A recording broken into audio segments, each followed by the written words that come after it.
FBI's after me. I was the one who found all that cocaine at one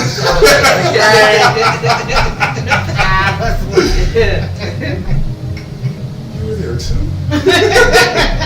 I didn't see you. I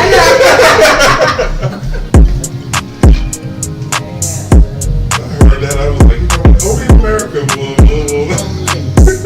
Only. I'm like, honestly, I'm like, I'm gonna talk to the police. What do you want to talk about? I mean, I done gone ahead and got me in close.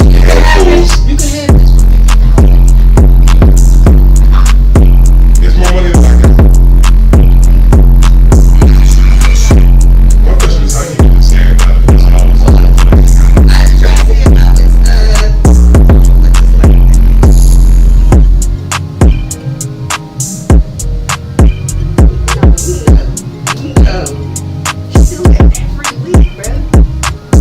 Just answer it before I click the intro.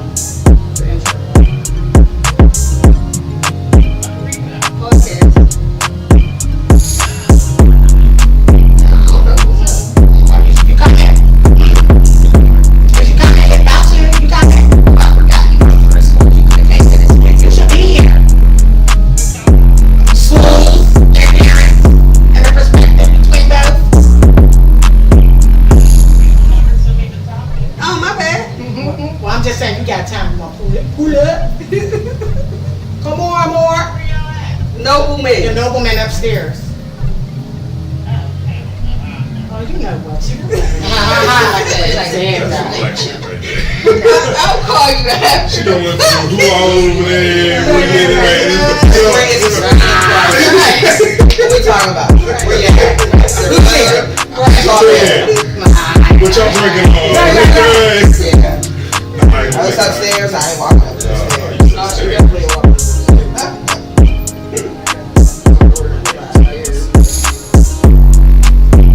Okay, we're live. That's what I asked for you, because she worked for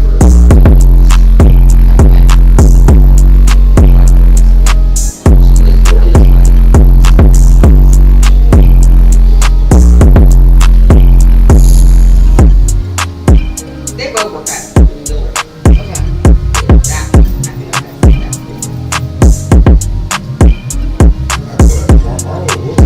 Would she be? She older. Yeah, I was gonna say. I feel like I recognize that name. she opened my new she's everything. Like this Beyonce. I'm still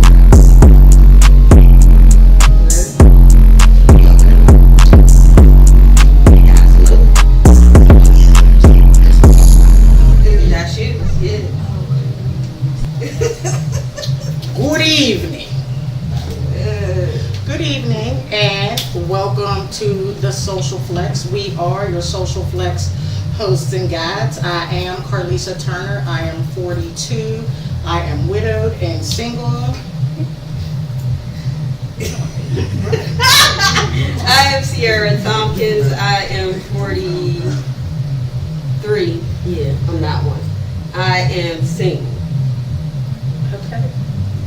Look, we're not going to discuss Not today. That's not today's episode. Tonight we are discussing the perspective between the parents versus the perspective of the schools and faculty that way. So hopefully at the end of this conversation, everyone will have a better understanding of how each side views different situations and topics and the way they play out. This is not a bashing session. This is not an attack session. We're not pointing fingers. This is literally an opportunity for us to have an informal conversation in a safe setting to gain positivity and understanding. So we are actually bridging the gaps. We don't want no district inside scoop or nothing like that. This is just to bridge the gap between parents in the school system. So if you are watching the live stream and you have any questions, comments, I don't want to say complaints because Concerns, anything that you want to kind of air out or you want information or insight on, this is going to be the time to ask it. this is gonna be the time to say, hey, listen, I was wondering, I was thinking, I was feeling, and then we can see if we can get it out.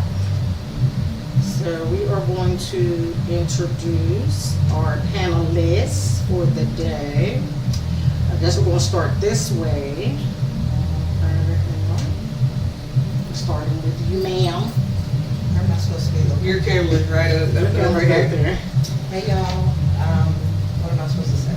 Your name, if you want to, whatever you're comfortable sharing. Yeah. Okay, my name is Amber. I have a 13-year-old son who attends a charter school outside of the city, and yeah, it's nice to be able to share my perspective. So thanks for the invite. My name is Sterling Stone. I am the Youth and Services Program, Youth and Family Services Director with the Reagan Christian Center.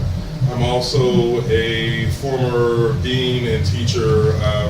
Been working with youth in a variety of nonprofit and school system settings since I was 18 myself. So have a unique perspective. Hopefully I can bridge some gaps here. Ladies, look, y'all right here. Y'all want to toss it out? Good evening. I am Michelle Collins. I am an assistant principal with the Woodland Hills School District. My career started as a classroom teacher for Pittsburgh Public, and then I moved to being a secondary guidance counselor for the Wilkinsburg School District, and then moved to dean of students, and now assistant principal. Now for the new school year at the elementary school in the district. I was at the high school for that amount of years. That amount. Good evening. My name is Shelley Vance. I am a principal in the Woodland Hills School District. I have been in education for over 25 years. I started off as a teacher and then moved into administration as a dean of students, assistant principal, and then a principal. So I'm very excited to talk to parents here and to give a general understanding of each person's perspective. So looking forward to the talk. Okay. So with that, so I think a lot of the disconnect comes into, I guess, is into the boundary line that you guys are confined to versus the protection that the parents want maybe for their children. I know that a lot of things that some of us struggle with is the protection or the, what is the word I'm looking for? Where like we want to, if something happened to one of our kids at the hand of a faculty member, and we're like, well, what's going on? It's like, well, we can't tell you, personnel, protection of the personnel. You know, we can't tell you because, you know, because it's a personnel issue and we can't share, you know, information about personnel issues. So it feels like to the parents that nothing's happening or nothing's being done, or the accountability does not have to flow full circle, if you will. Could you all maybe speak to that? Yeah, and let us put a disclosure that we're not here to speak on behalf of the district. Right. We're speaking as our experience as people that have been in education for a long period of time. So we understand that parents have that concern, but we gotta, I guess, have an understanding that our first concern is always the kids. You know, people have that misconception that we're on teacher side, we're on staff side, but if you've been in education for a long period of time and you love what you do, children are first. So that is always going to be our first line of defense, is protecting the child. So it's not so much that we're trying to protect personnel. More than likely, it's because we're trying to protect the child. So it's not, and with anything, with any profession, there are laws and rules that you have to follow so that you can protect everybody that's involved. So it's I understand that people think, okay, we're trying to protect personnel and, you know, you can't give us so much information, but we restrict, our hands are tied with some of those things that we get, information that we're allowed to provide. I think a lot of times, you know, schools, personnel, they don't know how to communicate with parents, might I say. If you can reassure a parent that you are listening and you are able to regurgitate what you heard them say, I think that eases the pain, you know what I mean? The pain of whatever is taking place. If you, like, can say, I heard what you said, Ms. Turner. I heard what you said. And I always ask, what is it that you would like me to do? What does that look like? You know, if a parent is saying to me, you know, well, you should have done this or you should have done, what does that look like to you? So it takes kind of the responsibility off of me, and we're going to share in this together. Let you be the decision maker for your student as well. So what does that look like to you? How can we get to that point, Ms. Turner? What does that look like? And I'll tell you, Ms. Turner, she can get to the point. For sure. Oh, yeah. I'm not gonna say no back and forth. Right. But we do have parents who don't come with the solution. It's just, you know, the rah-rah. You know, my child, my child, my child. What does that look like? What is your solution? What would you like for us to do? I think a lot of times that that angst or that what comes across as anger, but isn't always anger, at least from what I see, is rooted in kind of the systemic distrust and disenfranchisement that the system, right, has put in place over decades of just bad policies, bad, you know, underfunding, you know, 1,001 different things on the list. So I try to approach, as when I was in the school systems, I tried to approach it from that way, and certainly still now, approach it from an angle of, listen, the system's broken. I know it is. I know you don't trust the system.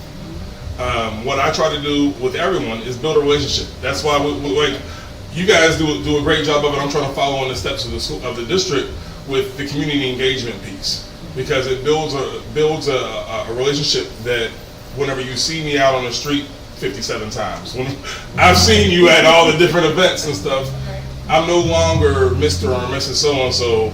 I'm Sterling that happens to be from down the street. So now we can have an honest and true conversation. And I think a lot of times parents only have the anger and sometimes struggle with getting past the anger to do the honest communication because of disenfranchisement. Yeah. So I want, what I ask for all parents is to, one, consider that we're human too. We're going to mess up, and we're going to acknowledge that we're going to mess up when we can have an honest conversation. If we know that the honesty isn't going both ways, we know that you're not invested, and we are going to be as invested as we humanly possibly can for the children.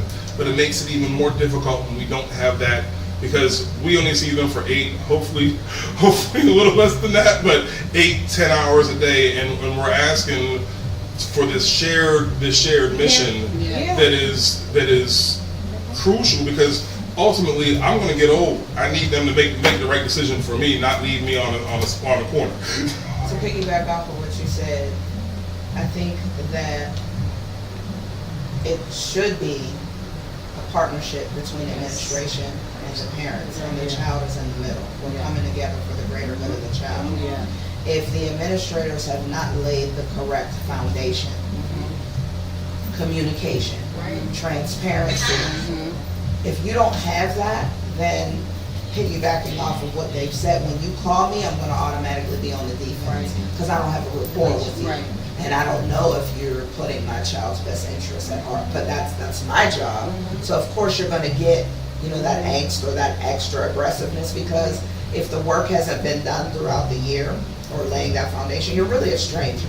You're in a position of being a teacher or an administrator, but there's always going to be a sliver of distrust because the rapport hasn't been established. And so I know that's something that we encounter a lot, just the lack of communication, which is going to make you distrustful and suspicious of them and feeling like, okay, I need to protect my child, and it shouldn't be that way. So I really think that communication is key, consistent communication. And just, I feel like if you treat people the way you want to be treated, you can never go wrong. If you lead with respect, and even a step further, administration being able to be human, but understand where the parents are Yes. coming from. Mhm. Yeah. So when I'm yelling at you as a Yes. parent, because I don't be yelling, not to take it personal, I'm not upset with you per se. I'm Yes. upset with what I feel like Situation. being done with my child, or I'm upset with the lack of communication, and you might be calling me in the middle of my workday, or you're not giving me enough information. I know my heart drops when my son's schools call me, because I'm like, why are y'all calling me? And you would Yeah. think that the first thing you say is, your son's okay. Right. We're calling for this, this, and this. But more often than not, it's like a whole bunch of rigmarole, and it's like, I ain't even supposed to be on the phone. Can you? You Can we? Yeah. You're trying to get me fired. Y'all must get an opening at the school. Y'all want me to work there? Oh, okay, because I'm about to not have no job. So it's just understanding both parties. The parents need to understand where the administrators are coming from to the best of their ability. And I would hope that administrators can understand where we're coming from. I think the disconnect is right in the middle of that. So Everybody's fighting. you make for a it. good point about having that open communication so that you can build trust. But like you said, you may not get a phone call from the school, kid in school for 3 years, and you get a phone call for the third year. So how do you Yeah. bridge that gap so communication is there? So if you get that phone call, it's not like, wait a minute, Right. hold So up. I do have a question with that, and I'm gonna go back to like when I was in school. A teacher was quick. To boop, boop, boop, boop, boop, boop. Hey, it's not working out. She's not doing what she need to do. It's not working out. And there would be numerous messages on my mom's answer machine, like until I was a senior, I got my own phone and got my number, but that's a different story. But they were always calling to inquire about the education. Like if there's something going on at home, like what's going on where you're just not, it's just not clicking, or you don't want to do the work, or whatever. And is it a thing where now that we're technology based, is the phone call stopped, or you going maybe shoot an email, we maybe going to shoot a text, or y'all, the educators get too busy in their day, they got a gazillion and 5 students. Like, where is the actual disconnect? You just said it. All of that in All one of day. All of it. And I think that's what the root of it is. There is, like we were talking about before, there's a chronic underfunding and understaffing schools, anything that works with kids. You know, they say, oh, you're okay to have 25 kids in a classroom.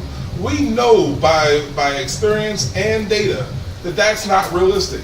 But that's what the state tells you, so that's, well, you got 100 kids and 4 teachers. Make it work. When we know that that's it's not going to work. So then that one teacher has to handle all of those personalities, all of those separate cases that need 1,000 more resources. And then I've got to communicate with 25 parents. Half of them are coming from that disenfranchised camp. You know, so after 6 to 8 hours of getting bludgeoned by all of the lack of resources, I have to turn around and then get bludgeoned. And eventually, I can remember early on. This is probably mid 2000s. I was a selector for a program called Teach for America, and one of the things we were kind of preaching then is we need to get these people and we need them to survive 3 years. Because if they could survive 3 years it was kind of like a psychological game. If they could survive 3 years of that thing, they knew that they were teachers for life. And that's what we were kind of looking for when we were selecting them, is who had the mental wherewithal to be able to navigate 3 years of that kind of double pummeling. And that's a tall order. And that was in 2005, before we had the financial issues of 2008, 2009, where there was a big cut in funding in schools in 2010, 11, 12. And then you have the pandemic years from 2016 through 2021. It was going like this, and so teachers want you'd be able to hire 50 teachers, 1 year for your school, and the next year they say you only got 35. And the people that you build the relationships with had to make very difficult choices. I don't know what Woodland Hills went through. I can talk about DC when some of the charter schools had to go through. They had to make difficult choices where they had a teacher who had taught for 20 years, or a teacher and was making $120,000, or a teacher that had taught for 3 years and was only making $60,000. Which one do you choose? So then we shot ourselves in the foot as teachers and said, well, let's get rid of the more tenured folks because they have a nice severance to take that one time hit and be it for it to be able to survive, to be able to continue teaching the kids. And it's become this thing. So we lost a generation of teachers to that old school mentality. Yeah. Because sometimes I just wonder if the secretly somewhere behind the curtain, if the goal is just to force parents to have to homeschool their children, because sometimes it feels like that is the safest option. Like Amber and I have sons that go to the same charter school, right? And they give you this wonderful sales pitch. The sales pitch Phenomenal. is phenomenal. Let's be clear. The sales pitch is amazing. It's like, yes, count me in. I am sold. I'm buying in. Yeah. And then you're in it, and it's like, you Yeah. played me, you manipulated me, and I don't like it, right? Because they sell you this dream that we're to save the boys, we're to give the boys, and for those of us whose boys don't have positive role models active in their life for whatever reason, you know what I mean? That is something as a mother that you're thirsting for. Like, yes, that's what I need. I need my son that had these positive men teaching them how to stand upright, how to be a man, how to be a gentleman, how to face the world. You know what I mean? How to be a productive member of society, only to really not be getting none of that. Yeah. Not to be getting any of that, to be faced with this power struggle. Yes. Almost like you got a bunch of people in here that don't got no control at the house, that's in there to exert that authority and control over these children and further beat them down. And that authority. Until the circumstances they're already facing coming in there. And that authority runs from whatever the school day is. As a parent, I can say that during his middle school experience, I have had to chase down answers.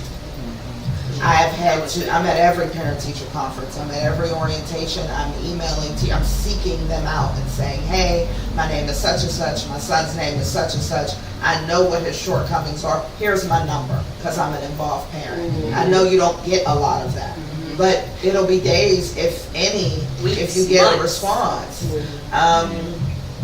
And so I do understand that the teachers are only human, right? But I'm a firm believer that you shouldn't enter into a career path that you're not passionate about. And that's what I don't feel. I don't feel passion from the teachers anymore, because they often express that there's a lot of parents that don't check in and that don't answer the phone, and they know their child is maybe, subpar academically, but for whatever reason they can't get them on the phone. And so feeling like I'm reaching out to you so that we can be a partnership, so that my son can excel, and I'm lucky if I get a response. I'm not finding out that you're giving out homework every day until the progress report or the report card comes out. And it's like, I give him the homework every day, and it's like, well, it's not in the syllabus. You haven't sent me an email all year. I didn't know you were still working there. The lack of communication is like, So, the lack of communication is bad. I would like to comment on that, because I feel that resonated with me, because I feel like as my kids were in elementary school and they went up, the contact was less. Yes. I was more so reaching out, but Yes. I was also involved in the district, so I care about my kids. I don't just care about my kids. Right. I care about these other kids that be up in my crib, or that my kid, they be in my crib, I do the homework, what's up? We actually in my house, we had something called homework boot camp. I named it homework boot camp, where I would let you chill for 2 hours after you came home from school, and then from 6 to 8 we go to homework boot camp. Right. You do all your homework. You running an after school program. Let me get you some funding. What's up? But it was just that's the same thing some we of do. the kids' parents weren't as chopped in as me, and it's I'm not going, if he's in honor, my son was in honors classes all his life. If he's in honors classes and he can help you, he's going to help you. My daughter, on the other hand, I don't know. That was my problem child. And that's the one who I felt like the communication lacked in. Like, I feel like because she was maybe considered a problem child, the communication lacked in. She gave up on her. Yeah, they gave up on her where I didn't give up on her. Like, Penny Right. Rose expelled her. I had to send her to Propel. And I was getting phone calls from Propel literally every day, to the point where I was like, y'all don't have in school, like y'all going to suspend her and send her home. Like, yeah, we going to do the work, but she's chilling after that. Like, I gotta work. Like, I Bring it can't. to my next point.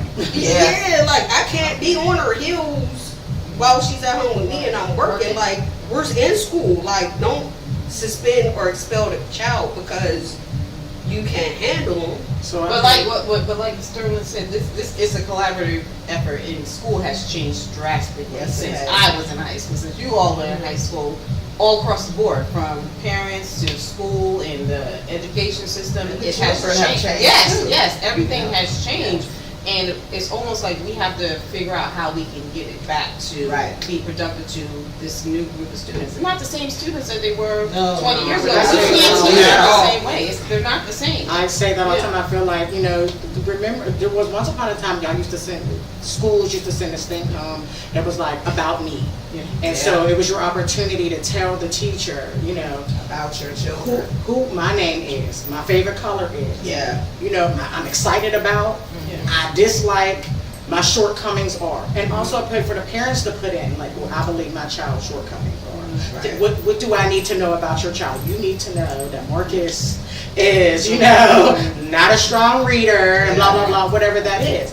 And so it pains me now to see that we've it feels like that we've completely eliminated the getting to know you portion of it, because the more you know, the more opportunity and ability you have More effective to you can redirect and repair, right? You can't fix what you don't understand how it works. If I don't understand how my car works, I don't got no business popping the hood looking at a hot darn thing up underneath there, right? Because I'm just going to further aggravate whatever the circumstances or make it worse or ruin it all together, right? So if the point is to give the children a leg up or to make them functioning full members of society, right? That we have to understand we cannot keep holding them accountable to what it was like in the 90s, what it was like in the 80s, what it was like in the 70s. It's not like that Right. anymore. You know what I'm saying? What it We was can't like in do that. We 2020, have to back in evolve with 2020. times. And the things that work then are not necessarily working now. And some things are even worse. The age bracket in which we're producing these kids Yeah. is a little bit different, right? So when we talk about suspension, and you're like, well, they're suspended, why are you sending them home? Right. All you're doing in the year of our Lord technology is further perpetuating the reason you suspended them in the first place. They're just going to go home or pour gasoline on this fire. And some of these schools are a conglomerate of communities. These kids are not real neighbors. They don't live, they're not next door to each other. Like in Williamsburg, we was a couple streets down and one street over. Absolutely. You know what I'm saying? That's all it was Williamsburg kids. We saw each other. Yes. Right? A lot of these other school districts They don't are see each other. are a mishmash of different communities, Different and neighborhoods. especially the charter Is where schools. they see each other. Yeah. Right? And that's So it. school is now ground zero. Yes. And So I think that seeing you in the alley at 3 o'clock is not happening. Seeing you in the hallway Or D the bathroom is now the Which one? answer. Which one? You know what I mean? So Yeah. sending you home to get on the phone and be on Snapchat that deletes when you answer, or to be on Facebook, or to be on TikTok, or to be on this, or texting this person in the group chat, and this person screenshotting and sending it to that person. It's just making it worse. And You have not a only better that. chance of repairing it and fixing it and mediating it if you keep them in-house. Not only that. Now, if there's something egregious, Yeah, sending them Yeah, home just with get no makeup work is bananas. You're gonna send them for 3 days, but you didn't send them with No, any of the no, things yeah. that they The would have teachers been don't even learning know that they're if they were suspended there. until The teachers have no they come clue back. that the students are suspended, and it's like, okay, who's gonna bridge that gap with what they missed for 3 days? So I don't know if the school system is still do they, because I know, like I said, when they gave like participation points. Like if you were suspended, you didn't get participation points for that day, so your grade dropped. So Yeah, it's almost like setting them up for failure. well, That's so what it feels like. I think that one I can say I failed 8th grade, not because I was like lacking academically. I fought. You looked at me sideways, I was from the hood. Let's get it on. I was also bigger than everybody else. So my fights didn't last very long because all I had to do was push you, blah blah blah, and I kept getting suspended. Now the sad part, the drawback was Mr. Jones, who most people in Woodland Hills all remember, he was my uncle's best friend, and I didn't know that until after I graduated high school. So he was a little rough on me. Thank you for that. But I think that your original kind of comment that was what's going on behind the scenes that causes this.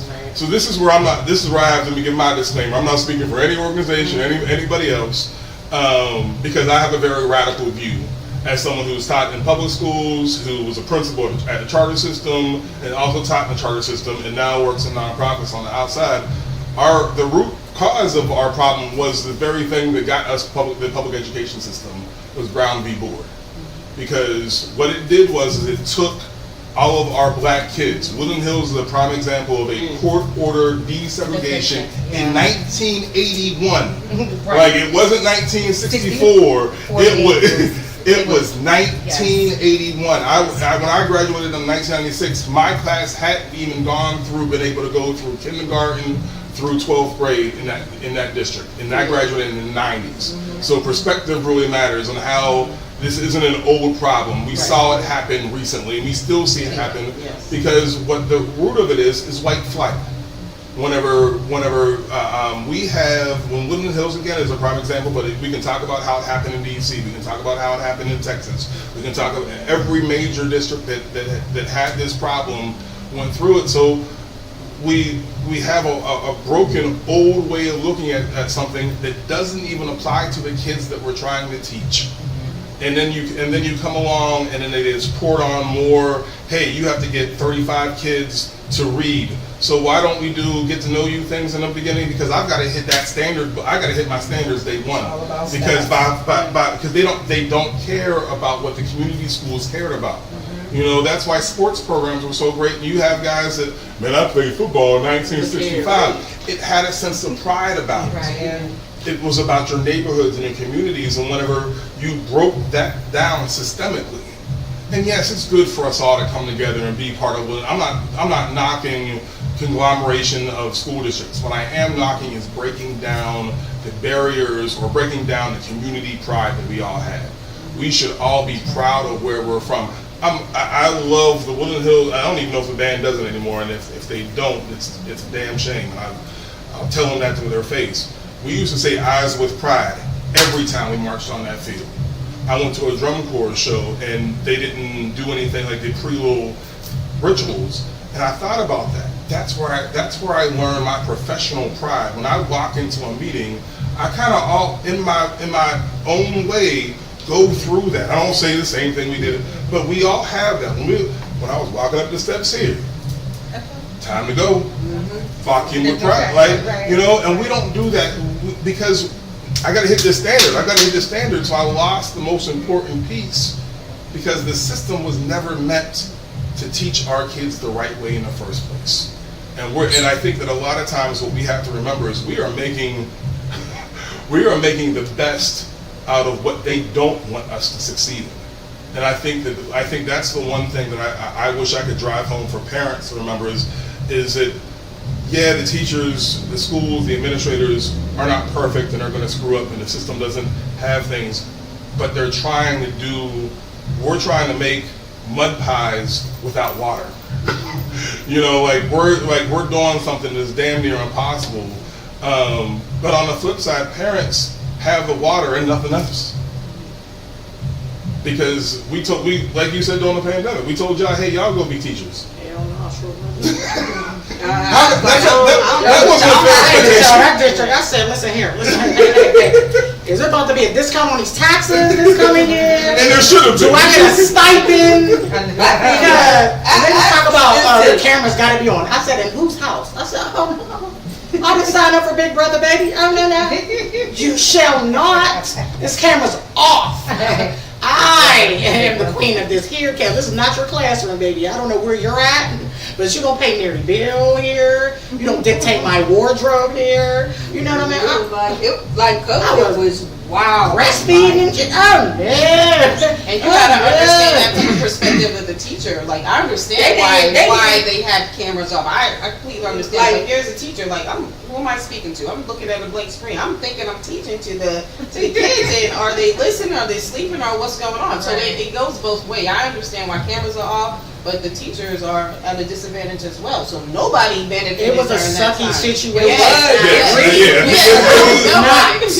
I was very I was calling them to the school like, what you talking about? They didn't get credit for this test.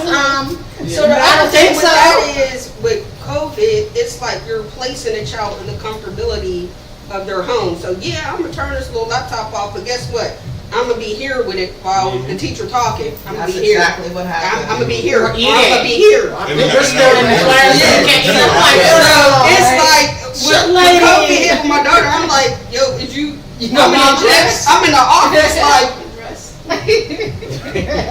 Yeah. did you doing you work? Right. They would I had to take read that computer out the sink washing dishes. Like, no, I'm listening, Miss Jones. I know y'all in my kitchen like this. I didn't hear nothing about school. They What? text me and ask me to go upstairs and wake up my son. Like, can you please go wake up Khalil? He's asleep. I'm downstairs working. The type of work that I did, I couldn't have him like right next to me. Yeah, So yeah. I'm he's guilty. upstairs I in made his phone room. calls during COVID, like me. And, you know, I would It's pick a a call, phone you call. know, But that to shows go that you upstairs. care. Now, my supervisor's texting me, why are you not in queue? And it's like, I gotta come Oh, you're in upstairs the and see. queue. Yes, so Oh, now I gotta come yeah. upstairs. Yeah, and you look can't at be my missing no door. time. Oh, they was on your heel. You know, it was really a difficult time. Yeah. You know what I mean? And then those children subsequently, to Sterling's point, became dependent on TV, on video games, on FaceTime. My son still is like, go outside for what? Why? Like, that's just- And I say, you know what I mean? There's a comfortability Bringing us to there another for him. point. Right. And I don't think a Like, lot of my daughter people didn't- took enough consideration into that culture shock coming Yeah. back. If you didn't have a whole lot of like chaos at home, a whole bunch of siblings at home, a whole bunch of people at home, and then you had to go back to just Being in that being in that environment was Yes. Like my so- daughter, she calls Yeah, it was a lot. You call it hiding or cloaking. cloaking. Cause Yeah. she's still hoodieing. She's still Yeah, it's It a was too cloaking. much It's a for a lot of cloaking. them. It was too much for her. But Yeah. my It son was just David was me. having panic attacks. Yeah. Anytime you would take him around a bunch of Yeah. immediately And panic there weren't attacks. enough supports in place to really So, address like, that. we tried everything too. We got laser tag at home, hide and go seek in the Yeah. dark. Like we tried to do everything to like make it like we Yeah, we did the best we could. We with went what we somewhere. had. Like, yeah, It like was we rough. doing something. I'm like, what's up? But no, she's still in like now she's still in that. Isolation, just It's a cloaking thing. She was like, she always got the turn. I said, I tell her that she's cloaking. I'm like, She's like, what does that mean? I Yeah, said, like, I don't know how to it is get a her symptom out of of that. depression, though. Yeah. But that is her way of protecting. Like, I can't Yeah, sleep without a feeling. blanket. I don't give a hot duty what the temperature is. Yeah. I cannot sleep if I don't have a blanket. It's a sense of security, a Right. sense of safety, Yeah. right? I feel too exposed if there's not a blanket in Right. bed, right? Same thing with the hoodie situation. You know, when we're combating those things, you have to take into Yeah. account some of these battles these kids have to fight to even make it to your doorstep in the morning. Right? And so this is a sense of safety and security. And when you go ripping that off, and then you still want them to function, Yeah. you know, in a sensible way, they're not in a sensible mindset at this point Yeah. because you've now ripped the last piece of safety that they've had from them. Same thing with with their cell phones and stuff. You know, technology is an addiction. Yes, it is. It is an addiction. And you come to talk about, JoJo, bring me your phone. What? I'll kill you. It's like crack. Like, what are you saying? Do what? Like, I watch on social media often, like, little disagreements and fights and stuff that go on in some of these different schools. A teacher got beat to a bloody pulp about taking a child's cell phone. Like, she was not having this phone being ripped from her clutch. And I'm like, I think we need to add that to the addiction list. Like, literally consider it.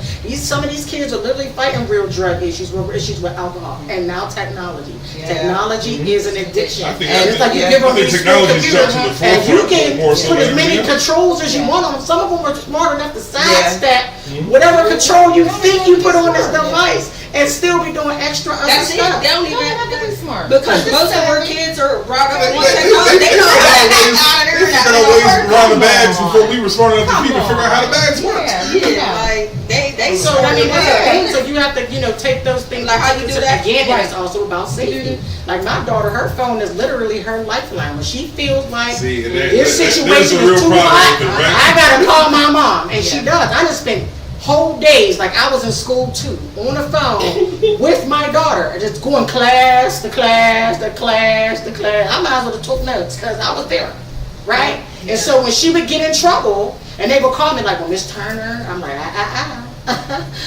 I'm not even gonna tell you what happened in the classroom. Just do me a favor, roll your cameras back to about 10 a.m. Now let's go from third period and let's walk the hallway. Follow her. She goes from class, she comes down the hallway, she stops, she chit chats with this person, and she goes on. She goes in the classroom, puts her stuff down, comes back out into the hallway, goes back down, sidesteps this, does that, chit chats over here, goes to the bathroom, comes out the bathroom. So now we got that I was present for all of that.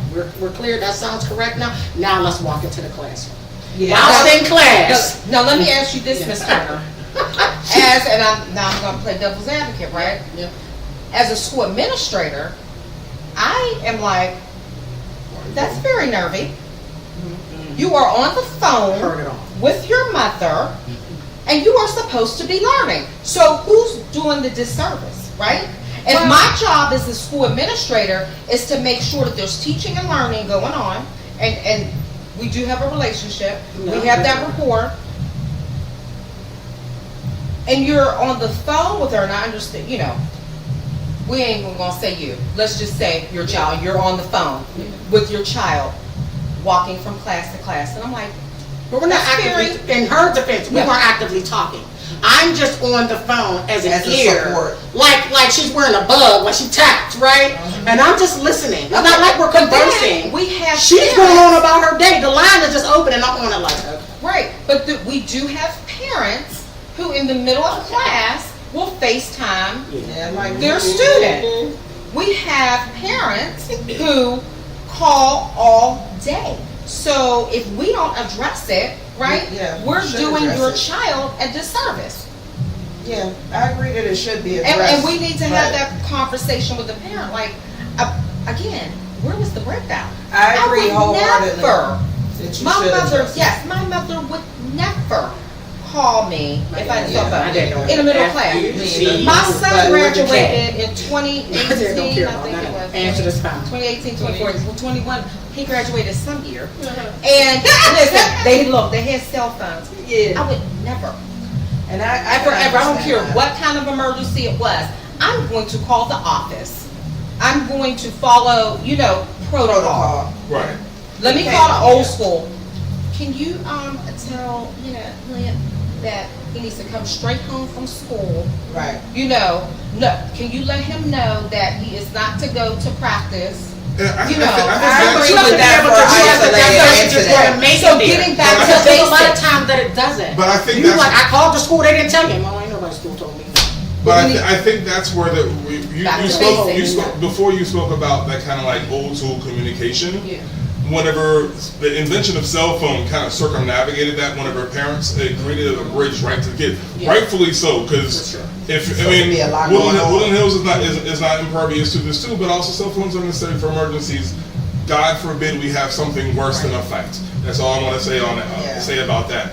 But like, so yeah, I get it, but also it took away that. Hey, by the way, so I knew you were calling just to tell so-and-so's got practice today. Just wanted to just tell you, so-and-so is having a great day today or so-and-so's having a rough day today. Just, hey, whenever you have, like, I know as an administrator, I would do that. I was notorious for that.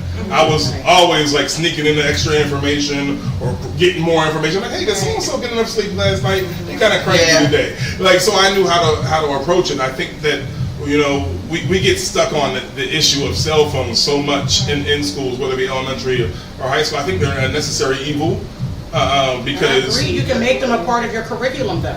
I Right, said and that to there are another ways, school. but- I said instead of making the phone the enemy, make it a part of the curriculum. Do this. So you're learning about, I don't know, Ada B. Wells. Let's, for example, we're in class today and today we're learning about that. You have 2 minutes to take your phone out and give me 3 talking points about Ida B. Wells for your participation points, right?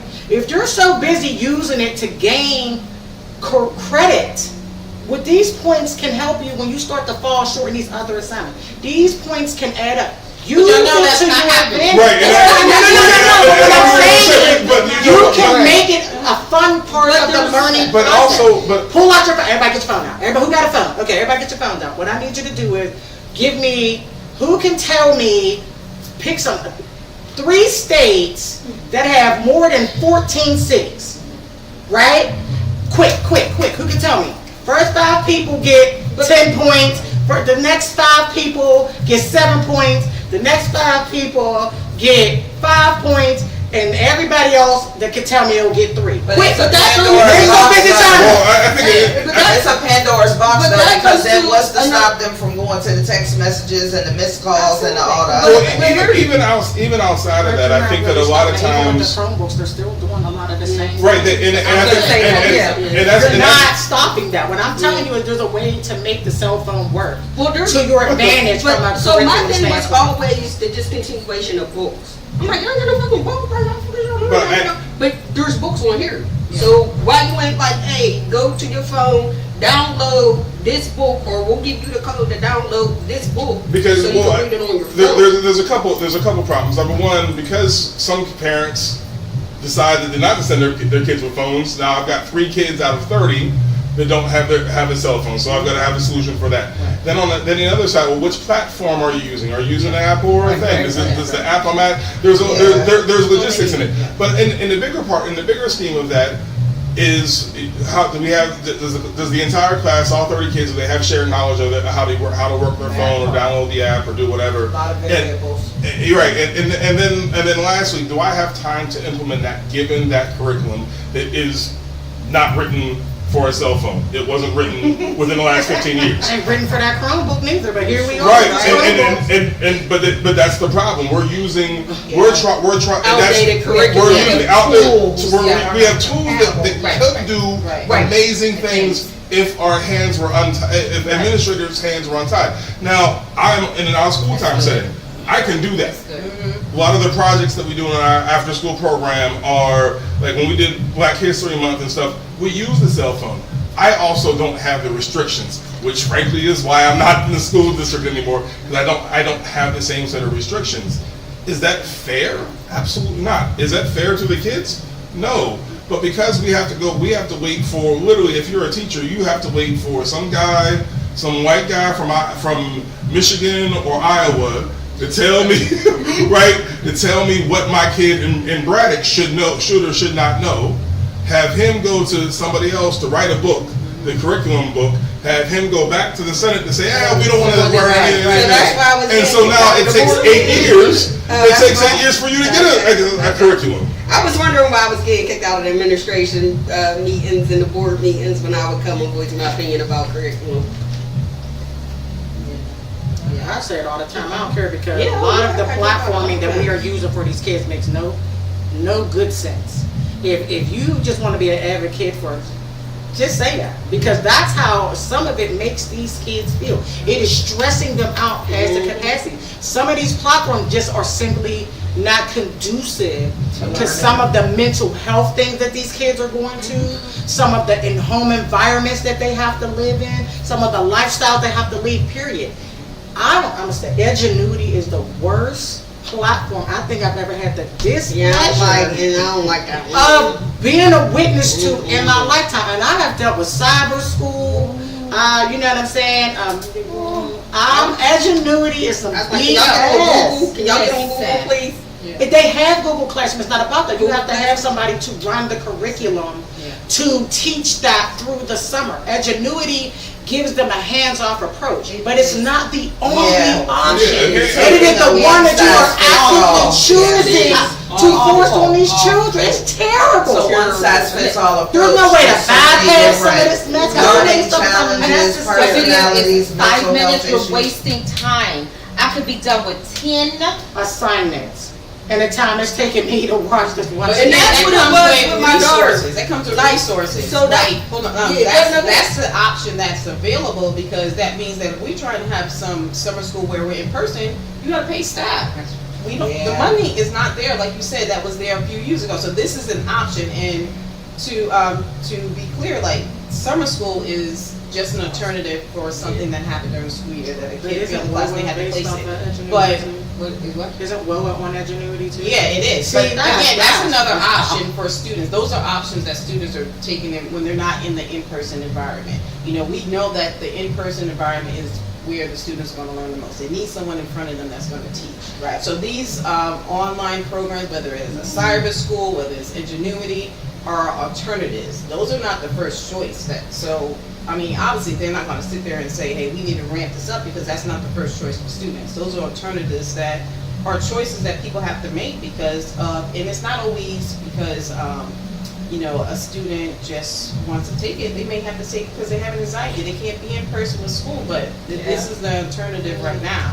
So until we understand what can be done to help that, because funding is terrible, because you need somebody. They have cyber schools too. They have a program where there's not a teacher that's teaching and it's still online. They do the same thing. My kids Cyber in cyber schools do not do school. the same thing. When I felt like they So couldn't you handle need the to classroom, when they weren't Yeah, respecting the that's the classroom. reason Couple of my why kids, I was like, oh, my well, we don't daughter respect failed, school, so we're just basically. going to cyber school, Because right? of But even Ingenuity, that because platform these was good. like you My got kid wasn't good. 80% Ingenuity, 20% like face to face on the computer. It's true. Again, like you said, if it's a 10-minute reading, and she can read it in 5 or 4 Yeah. to get another assignment done. Yeah.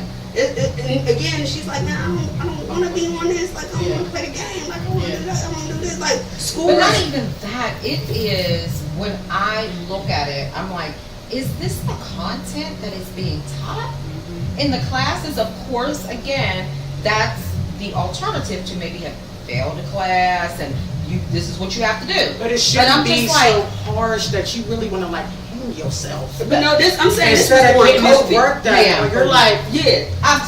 well, COVID, like I said, have with the bigger anxiety. classroom situation, at least it was. No, so Penn Hills, they had Ingenuity, 80% Ingenuity. That's terrible. It was Well, 80%. let me tell you something. If you are a student who is not savvy enough to cheat and you are actually going through each assignment, you are going to learn something.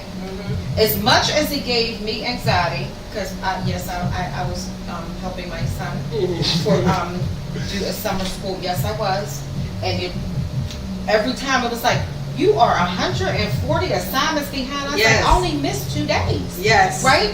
Yes. However, you are going to learn something. You gotta sit through it And in order to get listen, credit. But it if is you don't rigorous. It have is almost the like an art. If Those you don't have classes the are mental honors classes, toughness I to do promise you. that, right? I'm I'm not saying you 51. did. I said if you don't have it, 51. because like I said, as a She's mom, exhausted. you want to come and look at your child. I had it, but I Listen, shouldn't have it. I'm 51. but I'm like, you come in the room, because my kid was sweating. coming to me like, I can't. And I'm like, boy, because it was No. me first. I'm like, boy, what? Let me see. And I'm like, oh no. No, yeah, like, oh. When I Oh said hell no! I was calling people like, this is whose idea was this? Yeah, I went to Eddie Wilson like, what are you, sir? He's like, Miss Turner, I agree with you. It's like, so change it. You have the ability to go in a different direction or create something. Come on now, come on. You know it's not. You that have easy. enough, so It's not again, that then you easy. need to start putting your trust in your stakeholders. Again, we get the disrespect of a decision in a lot of these school systems instead of the courtesy of a conversation. Sometimes, if you just say, listen, parents, stakeholders, taxpayers, this is the plague we're facing. Our kids have a platform that we know is crap. And we need a new platform. If you know of a platform, if you know somebody in another state that knows of a platform that is better, or if you can create us one. When we work together as a group and we form a panel and we figure out what the curriculum needs to look like and we make our own thing, curriculum-based thing that is conducive with each subject matter, piece of subject matter, you can do that. Woodland Hills has the ability to be very innovative in its education process, right? I tell Life that all the time. You guys have the ability to be the unschooled school. The very thing that we are running our kids away from, to bring them to you, you have an ability to be very innovative in what you do in the process of it all, right? We have the ability at our fingertips. We can't call ourselves a STEAM school and then suck at the tea part. Like, you just can't. Like, I go through that with life. We're going to be asynchronous. So let me ask a question. This is a STEAM school. And if I'm not mistaken, STEAM stands for science, technology, engineering, what's the art Arts. and math.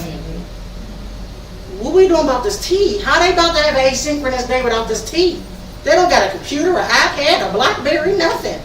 Oh, well, don't they have a Saying phone? that BlackBerry. Right. Oh, shit, so now it's It's the keyboard. Everyone misses the keyboard. nothing. BlackBerry.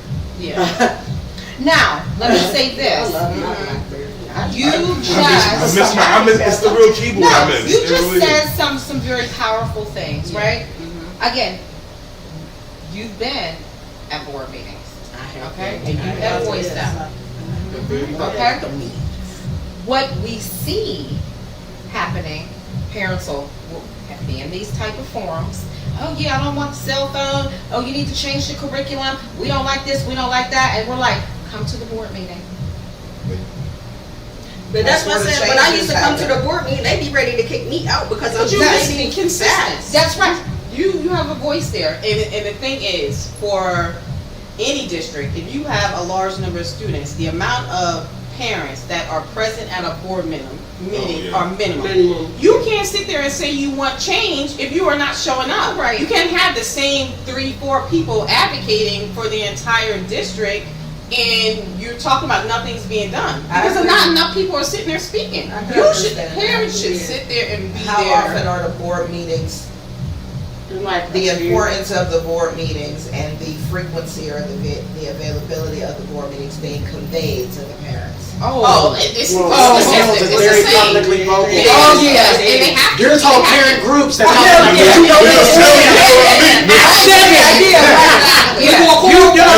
in Woodland Hills. I can see There's a tree of information about the board meetings, like, you know, they're gonna be talking about. Exactly, right. You ready? Hold on, will call you and say, hey, we got this Better meeting tap in tomorrow. this meeting. Yeah. This is how we going at it. We want you to There's like clear. 3-4 different parent groups on social media, cause you get kicked out of one. Yeah. The other one's like, well, we don't care, come over Right, here on right, everything, right? Oh, yeah. And then when you don't like somebody, makes another one, but so the information in Woodland Hills is fluid, you know what I'm saying? I was so combative in those meetings that it took a toll on my mental and physical being, so I had to take a mental health And you know why? hiatus, because I'm like, I'm so And you know why? tired. You felt like you were the only person that was advocating. Like you need groups of people to sit there and Like, it was advocate for the same exhausting, and thing. it's like nobody's listening, like, yeah, Miss Carter, whatever. But I Turn, think- that's your time. That's your time. Cut her off. you know what? Cut her mic, That go. speaks to the real that teachers and administrators are building based, Yeah. and they're the ones on the ground fighting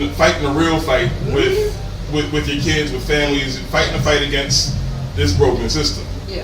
The representatives of the system are at those board meetings. Yes. They're the ones that should be. I don't want to speak for any district. I'm not speaking for any Right, district. right. I've interacted with boards, Yeah. Anne Arundel, DC, down the list, right?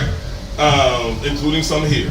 And I can say that we all have to understand that our students are 60, 70, 80% African American. Our parents are 60, 70% African American. And our boards are 2% African American. I'm say like, 90%. where is he going with this? So understand that there, and I hate to say that in 2024, but there is a fight, whether that's an ideological fight, because we know scientifically. Let's go to the University of Pittsburgh and go to their stats. They will show you that African American students, on whole and here in Pittsburgh, are uniquely different and need different systems. All of the platforms that are shopping around are nationwide platforms that usually, whenever they're saying, hey, we had this big improvement or this is what we did, is usually in a district that looks nothing Right. like Woodland Hills. A one-size-fits-all approach, So- and so- our babies so- are being so- left out. The people that are making the decisions in those rooms don't look like us. We're barely in a room, or they're alienating your voices when you're in that room. To the point where you're so beaten down that they know they can ignore you. Right. They go out and get whatever platform, and then now you're. So I'll never forget, I sat in I might not be at a meeting, but I damn sure be at the School board building. meeting, I'm at the and- offices. I'm like, excuse me. I be texting, hey, I'm in the lobby. I'm at the door. I'm in the lobby. Like I'm here. Surprise! I'm in the lobby. I went to one school board meeting and one of the parents brought that situation up. They were like, well, 90% of y'all don't even live in the district. So how can y'all make guidelines and rules for a district that y'all don't even live in? Never mind that, or you forgot what it was like to have a kid of your own. You're sitting here making decisions about children, you know what I'm saying, and trying to make all the, bring down a hammer and all this hard punishment and stuff, forgetting about the delinquent that you yourself raised. And I'm talking about somebody on the school board specifically, but I'm not gonna say her name on this platform, but she knows who she is. How did you feel when you were raising your delinquent child? Okay, but I'm just saying, you forgetting what it was like when you were raising your own, and now you come in and then you want to act like you raised this successful member of society who was an angel and a 4.0 student, right? You know what I mean? So that's what you try to hold everybody else accountable to, baby. That's not even your real life. Remember what it was like when you had to suffer through it too. When you just needed a resource or somebody to listen or somebody to care a little extra. You know what I mean? Somebody to help you when you didn't know what to do, right? Instead of trying to be, well, suspended, well, detention, well, this, get them out of here. What's the expulsion track? Quick. Give them a point system. Give them a this. There should be no, whatever happened to No Child Left Behind? To your point, you do have to live in the district to be a board member. And Legally by the state requirements, and there You're are elected you're voted official. in. Yeah.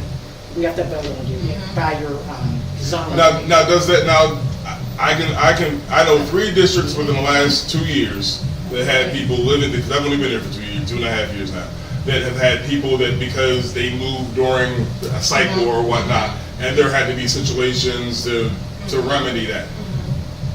I mean, that's a question for About politicians residential. Right. to answer. I think that a lot of times teachers become, or anybody, because I get often asked questions about districts that I don't even have anything to do with.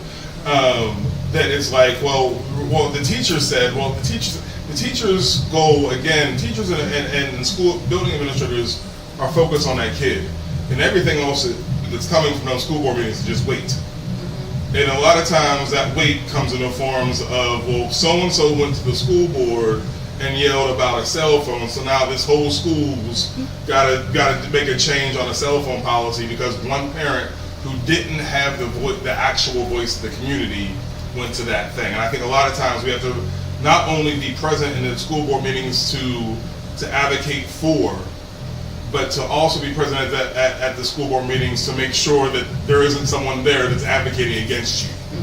And a lot of times there are, and I've been to those meetings at Woodland Hills, at other meetings, in the other districts, where I've literally heard 2 different things.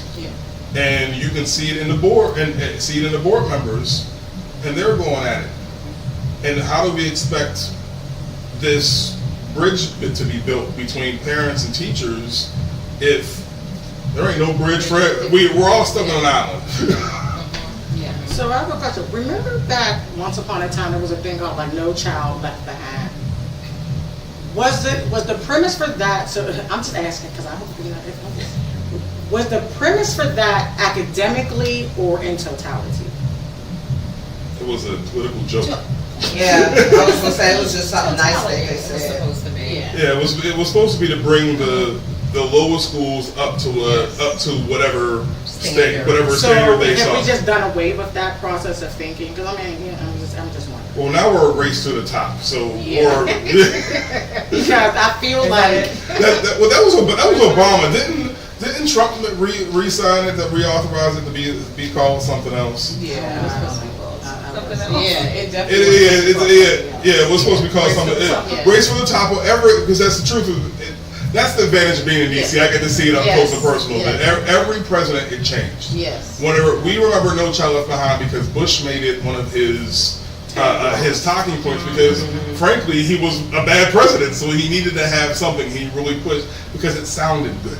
It was a sound. Because I ask that all the time in some of these meetings. I'd be like, whatever happened to No Child Left Behind? Because I'm feeling like it means not nothing to doing me.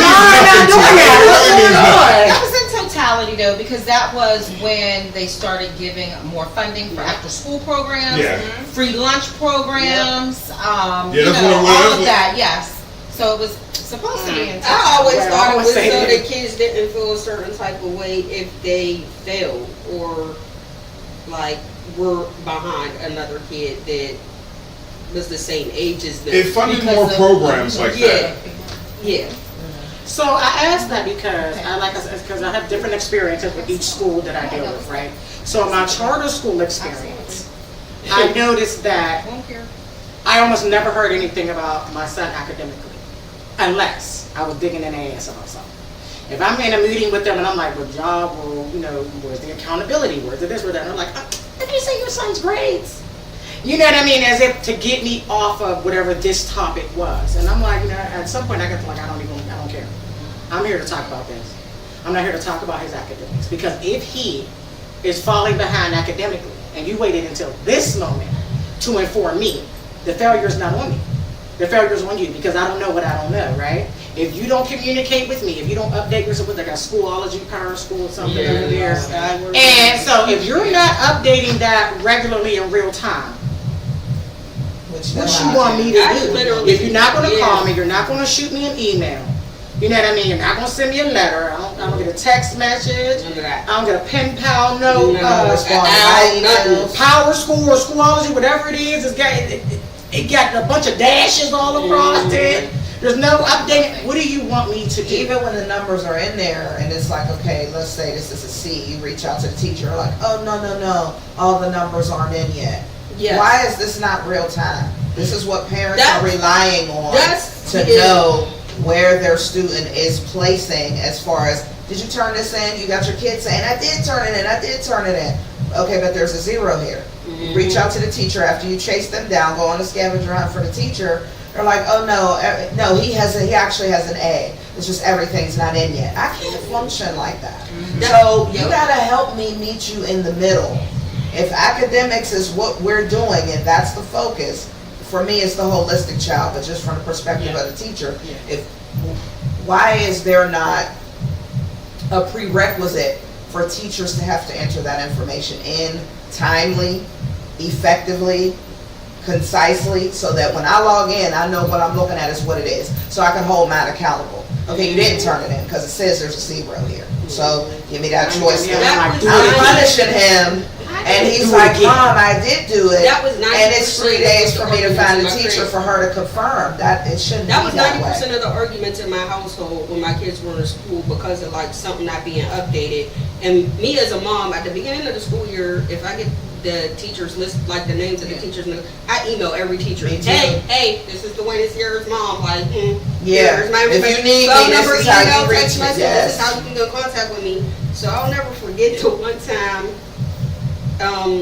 it was like Schoolology said that one of my kids ain't turning 5 assignments. I was like, 5? Like, Mom, man, you gotta get these in. They was like, Mom, it's in here, I swear. I've been telling them to do Let me it see again. the Do it paper. again.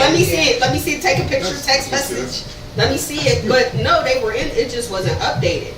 That's technology, right? So, That's what I said. We That's don't got this technology. T. We don't got this T in order. I really but need then, like, I that agree, T like, to I had be to in track order. down the teacher. I had to do all this work just for the teacher to be like, You want me to be As so a excited parent, about all this stuff? I'm not excited. Paper, pencil. But as a Not Let me excited. get my little grade book out. Look, you turn that, let me put a check mark right here. Is that, Yeah, as a I promise. parent and as a student who these schools are transitioning to all of these electronic ways of communication, my thought process is, before the report card, we still have time to fix it. I don't care if you miss 10 assignments, we'll get all 10 of them done. But don't wait and not update Schoology and then send me a report card with all C's and D's. That doesn't happen in my house because I don't play that, but I'm just saying, it's frustrating as a parent to see, how you got a C? And now it's too late, this is your grade. It's like, if he was doing that bad, where's the outreach? Where's the And I said that too. communication? Why are you not calling? I'm saying, chasing you down, "Come I'm and emailing dump you, out I'm the calling you, other I'm thing." making myself available. But when he does something wrong, you blowing up my line. Or As not. you should. Or when there's a meeting. But I just want you to Or have when the you want same some chips. energy for his academics as you do for his behavior, as you do for anywhere else that he falls short. You cannot or should not pick and choose. I can't help, I can't intervene if I don't know what's going on. You have some teachers that send out the syllabus, and you have some teachers that update you weekly. This is what the homework's gonna be. This is when it's due. This is the percentage of the grade. This is, so I have a realistic expectation, and I can pass that on to my child. But to just be like, oh, well, he was given the syllabus the first day of school, this ain't college, this ain't Cooley And that's another thing, This I is- hate this that is fake middle school. accountability to such, because it Well, feels like. let's talk about that, because, you know, at the elementary level, you know, parents are involved, because kids have a little bit, they need a little bit more, dependency Involvement, on right. with the parents. As they get older, the expectation is that the kid becomes a little bit more independent, and at the high school level, they become more independent, and that's why we see less parents, because it's like, okay, you are older, you're responsible for those things. That's what I did with my kids. I already knew I had to work. My husband had to work. That they had to learn responsibility with school, starting from a young age. If it doesn't start at a young age, we can't expect them to do that at high school level. I agree So, wholeheartedly. so when we're talking about accountability, it's all around. It's teachers, it's parents, it's Right. students too. So, and I want to circle back on the technology part. We got to think about when I was in school, technology was not at the forefront. Y'all got to understand the teachers have to learn technology too. When COVID hit, it's like, okay, we're going to one-on-one devices. Right. You have to learn all the tools to make sure that you teach these students too. So we got to think about a little bit of grace too. We know that, you know, this is part of their job. This is what they're expected to do, but they are expected to sit there and be trained in technology too. So you have people who's veteran, that have been there for 20 Yeah. years. You're expected to sit there and do that too. So again, the premise of this is trying to figure out how we can better build relationships and communication so that we're all on the same page. We almost have to adopt that village mentality, Yes. and almost not, it's not a Don't adopt it. right, Right. and not do the blame game. We know that there is deficits here. We know that there's some things that need to be improved, but I think the problem is that there's so much blame on everyone. It's the parents' fault. It's the teacher's fault. It's the admin's fault. It's But the what system's can we do in order to work together? And if we don't sit there and do that, then we're gonna still sit there and keep talking in circles. It's your fault. Your kid is failing because the parents not doing this, the teacher is not doing this. But we got to start talking about solutions. We got to talk about what we can do. I think it's the curriculum, like me as a parent, like, when my kid, like, I didn't know the curriculum. Like, I graduated 20 years ago, I don't know how to do this. And how can we sit there And support how you can in I that? learn how to do it if y'all don't bring a book home? Yeah. Or if I can't search it on the internet, but when I search it on the internet, That's it's now good. cheating. So That's good. sometimes. So listen, that's good. Mhm. So we have a lot of parents, Yeah. right, who are saying that, I don't know this, I graduated, 50 years ago. Yeah. Here's the thing. So then we say, okay, how can we support these parents? Yeah. What we're gonna do is, we're gonna maybe create an in-person session for math and science. We'll do 45 minutes on a Thursday. We'll make it even on a Friday, and then we'll have it via Zoom for those people who can't be in person. And And guess they don't what? show up. Nobody shows up. So what I've Nobody noticed shows up. is that some of the teachers did, which was helpful for We me when it came to dealing Look with at all my the daughter, things you could do. Right. gets overwhelmed super quick and violently overwhelmed. She gets overwhelmed to the point that she ain't gonna curse, but that's basically her disposition is F this, I'm not doing it, I don't care. Her favorite thing to say is I don't care. I don't care. I don't care. I don't care. I don't care. I'm not doing it. I don't care. I'll just fail. I don't care. I'll just drop out. I'm done. Right? And so reeling her back in takes time, but what I appreciated that some of her teachers did was they put it on Google Classroom, whatever the curriculum was, whatever the notes was, whatever the talking points was that they put in class, they put it on the Google Classroom. So she had a reference, and I wouldn't have known that if they hadn't told me in one of the emails that just so you know, she's struggling. I put some of the stuff, on Google Classroom, but also if she needs more support, she could come to me and I'll give her some more support. That's And what I'll help her through. all teachers Kudos don't do to that. those 2-3 Yeah. people, right? And then there's another bunch of teachers that's like, I taught it. Which one is it? Serious. Well, It was on the board. She ain't write it down. I like to say, That's crazy. I like to say that you asked about solutions. I like to say that people that operate in the OST space traditionally haven't thought of themselves of being the solution, and I really want to. I would like to be the advocate for being that solution, Right. because we have the ability if we're properly funded. There's a lot of ifs here, Yeah. right? Because not every organization is as fortunate as I am at this moment, right? Because that could change tomorrow, but having the resources to be able, I can go, because I see you around all the time. I also have the benefit of being a Woodland Hills graduate. And while Woodland Hills is not perfect and they have their issues, it's still my home, right? So it's still mine. And if anybody's going to criticize it, let's it be me, right? We're alumnus in here. We alumnus. Right, so, but see, that's what makes it important is that as I have the ability to bring in money for a program, or if your kid is struggling in math and the school isn't able to do something, then there is a nonprofit out there in this city that we should be able to bring to bear to bridge that gap. There used to be a prevalent organization, I think nationwide, and again, they suffered, called Communities in the Schools. It literally did what you said, that get to know you on a big scale. It went to the neighborhood and said, what are your needs? It went to the school and said, what are your needs? And then they went out to the wider community and said, okay, this is what we've identified through this process and whatnot.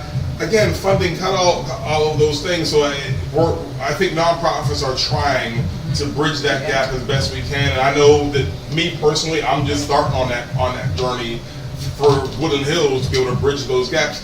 We have 35, 45 kids on a regular basis.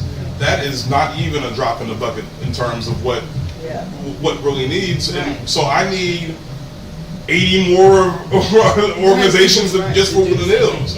So yes. I think there are places out there, and I encourage every family to try and do this by themselves. And if we are going to work with the school district, pull in whatever Hosanna House, JoJo's house, whatever house it is, you're back in. I have a staff member who to almost to a fault. She's my OST coordinator, and then she's got 8 kids that she's taking care of outside of the center too.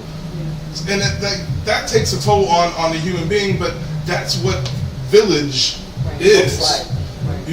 That's what Village truly is this.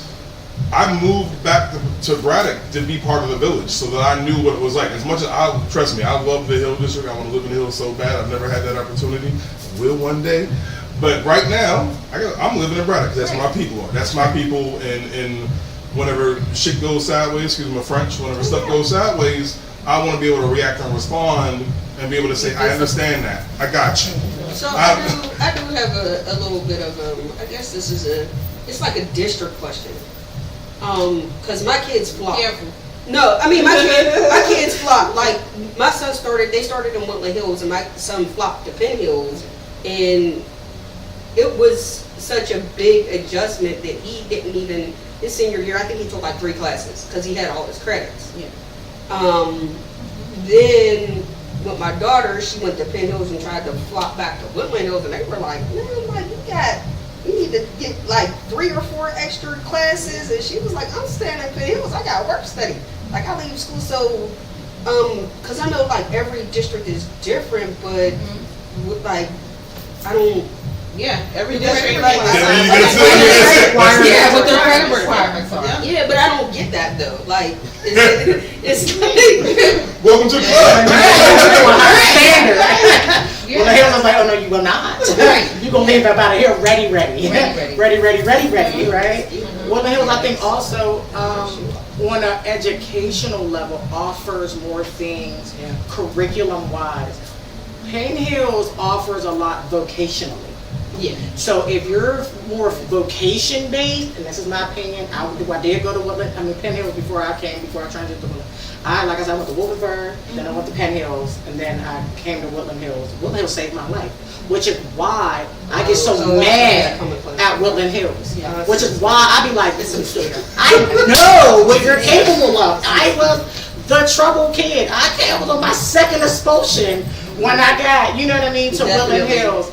I was one of them. Like, Woodland Hills saved me. So I have very high expectations as it comes to Woodland Hills, which is why I pick and choose what I will and will not allow my child to be subjected to or participate in. Like, I'm cool with the elementary schools. We're not participating in middle school. You know what I mean? Because I don't trust the middle school environment. But I do trust the high school. That's tough. Middle school. I'm a middle school head. Like, and we're a special breed. I don't trust that middle school environment. I don't feel like my children will be safe and thriving in that environment. That's my opinion. That's the opinion of a lot of parents. A lot of parents I know that peeled their kid right up out of there and either did WOA or Propel or PA Cyber or whatever have you, because just do not feel that the middle school environment is a safe environment. It feels like it's ran like a correctional institution. Oh, hold on. It feels like You might be hitting the nail on the head. it feels like it's being run like from the last 2 school years. It felt like those last 2. When my daughter was in middle school, it was up at the one in Swissvale, Braddock Hills. What school was that? East, West. Oh, I always get East and West mixed up. They're West. Okay, so it was I went the West West. I went initially, the West. Yeah, West. right? is So when it West. was in West, I didn't have West is the best. What are you talking about? So but anyway, so my kids are, I'm in the district. I'm a graduate of the district. I'm a stakeholder in the district. I believe in the district, which is why I go so hard, because I have a standard that I believe it needs to live up to, and I feel sometimes, a lot of time, that it's not. And that's hurtful to me. Yeah. So, you know what I mean? That's why I give them a hard time. As it pertains to my charter experience, you sold me something, and I want it. I want what I paid So for. as far as like I want it. Like You you said said, she's a graduate. I'm a graduate from Woodland Hills. My son would have been a graduate. We moved the year that he was supposed to graduate, and when he was there, I was like, "Yo, it's still a good district." But somewhere along the line, as I'm like, man, they fighting. They doing that. Oh man, they. But that's not just Woodland Hills. You gotta understand that's all over the place. But But let me just say this here. Parents like you, people think that we upset about parents that are advocates that come and want to speak on their kids. No, we welcome that. We want you to come into the building and be a spokesperson. So anytime a parent is coming up to the school, it's not that we don't want you to come. We want you to sit there and speak. We wish we had more parents that sit there and come and speak, because that means that we have parents that are, and I don't want to sit there and say that care, because just because you don't come to school don't mean that you don't care, but we want you to have advocates so we can hear your voices. We need more of that. So that is not a deterrence to me that a parent is coming over there to be vocal. You already know that. You got a cell phone. I mean, Right? like we I'm in in the lobby. Hello. There's somebody. I think They're trying not to let me in. Come Right. get me. whenever it speaks to that board. I don't know if Woodland Hills has that problem, so I'm not going to speak for you to say it. But what I've seen in districts is that a lot of times a board can turn around to building administrators and say, "Well, when's the last time you talked to a group of parents about it?" Well, no one's come to the meeting, and no one's come to this, and they say, then they don't care. So why don't we just go ahead and? I'm not from that particular neighborhood. I'm not saying it's right. I'm not saying I'm just telling you the reality of how the politics work. Understand? I understand, because I know a lot of people from different areas attend Woodland Hills. You got Wilkinsburg kids. You might have kids from Monroe. Like Yeah. Which makes no sense. It's like you got kids all over. So I understand that there could be a disconnect between. To me, that's because they want to be there, right? And Woodland Hills something is a very transient district. We got a lot of people that fall underneath McKinney-Vento. So you don't have to be in the district to be in the district.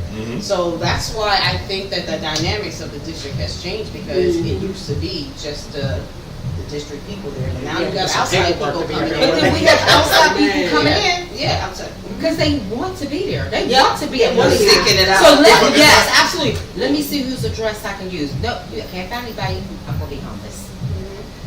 So that they can be a Woodland Hills student by any means necessary. Like I said, Because they know we're considering doing that great that's things. going to switch from They the know trunk back it. to the high school They know when it. he hits ninth grade. Okay, Because good. I Looking to believe switch our boards in over. what Good. has been Come built on. up to a point. I have my issues from time to time, Right. but overall, Yeah. Right. I And stand that's what 10 it's toes about, down overall. about the benefit Yeah.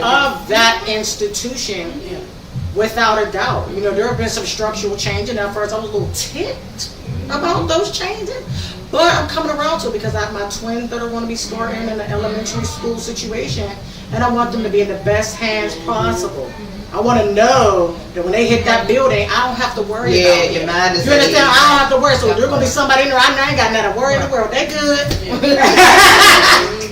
I don't have to check all the time. I don't have to do that. Right. But we talked about how at the beginning about, you know, kids being in school, you not get a phone call for years. That was my experience for the longest. I didn't know who the elementary school That was administrators was. I didn't have a clue. It wasn't until my husband passed away that I had to go and learn who that was, because that's when things for my kids started to change. The elementary kids started to change, and like, And that mostly affects the middle of the road Yeah. kid. I was a middle of the road kid. Like, you get lost. You know, you always have the attention to the kids that are on the bottom, the kids at the top. But the middle of the road kids, they need love lost too. in the Yeah, shuffle.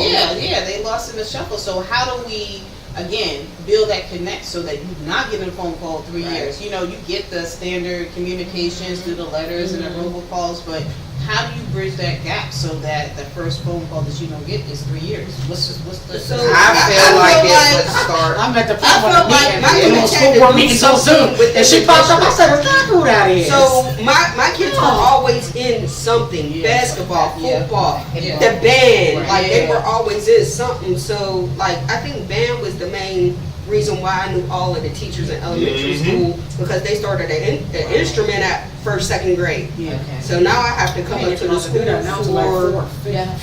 Third, third. Yeah. But So- I'm thinking elementary the school. Woodland Hills Music Program, I can say this. Woodland Hills, he is, and I love him. He is probably the biggest influence that I've ever had in terms of why I got into the work that I did. I started out my whole shebang bang, if you will, because my goal was to take over for Mr. Crump. It was me, and there was another guy graduated, Sean Clunan. He's now the choir director and been the choir director for years at North Hills, North Allegheny, something like that. But our music department was Phenomenal. opened the world. Like I can say this with all confidence. Opened the world to me.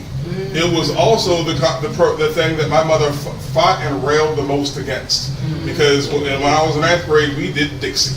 That was the first go around.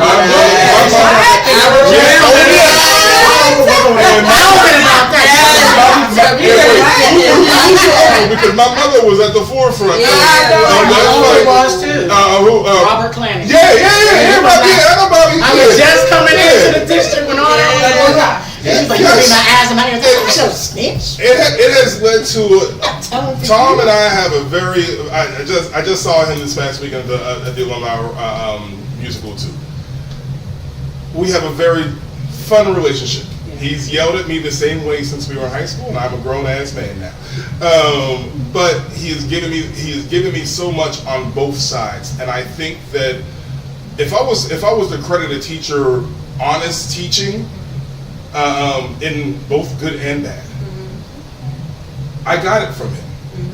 I also learned how to travel the first time because of music. The first time I ever got on a plane was before. They started doing the what are they called? They send the kids to Florida and all types For the of stuff. trips. Like, So even before I got on the trip, Mr. Crone knew that I think I was one of the first true tuba players of all Woodland Hills, which sounds the weirdest thing.